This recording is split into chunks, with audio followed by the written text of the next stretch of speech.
The parcel of land on State House Crescent was the first stop for the Parliamentary Lands Committee. The Ministry of Lands was Wednesday last week here to oversee the demolition of a fence, with Ngilu claiming that the land belonged to the government and had been grabbed.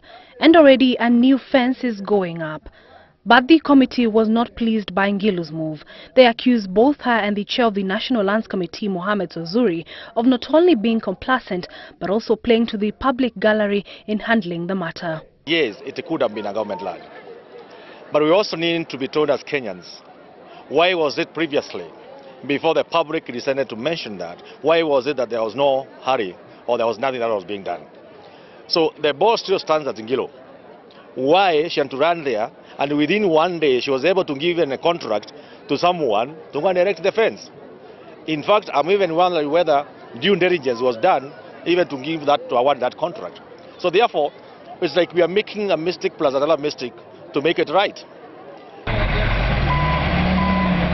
The tussle over the piece of land came to the limelight when a man by the name of Julius Kitur came forward to claim ownership of the land, alleging that a businessman had forged his death certificate and sold off the land. The Ministry of Lands, on the other hand, claims that the land is public property.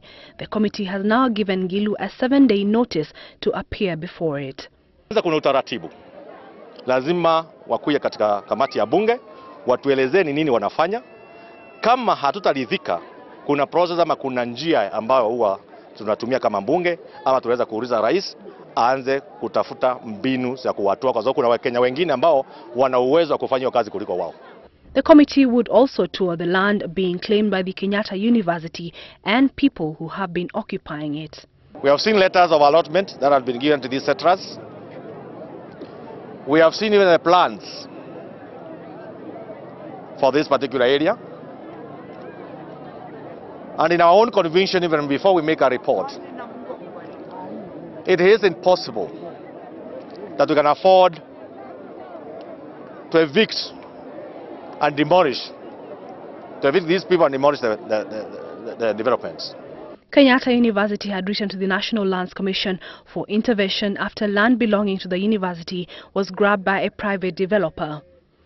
It is a sad affair that government after government has not been able to process proper and final ownership documents for these people. But one also has to wonder where probably the institution was for all these 50 years, 45 years that these people have been doing this development. We don't want to condemn everyone to a public court. I know the word grabbing has become very juicy. Meanwhile, the Independent Police Oversight Authority has forwarded to the Director of Public Prosecutions for further action its report on the conduct of police officers during the demonstrations at Langata Primary School. The investigations were to establish whether or not the police used excessive force and if at all they were justified to do so. Esther Kahumbi, Citizen Live at 9.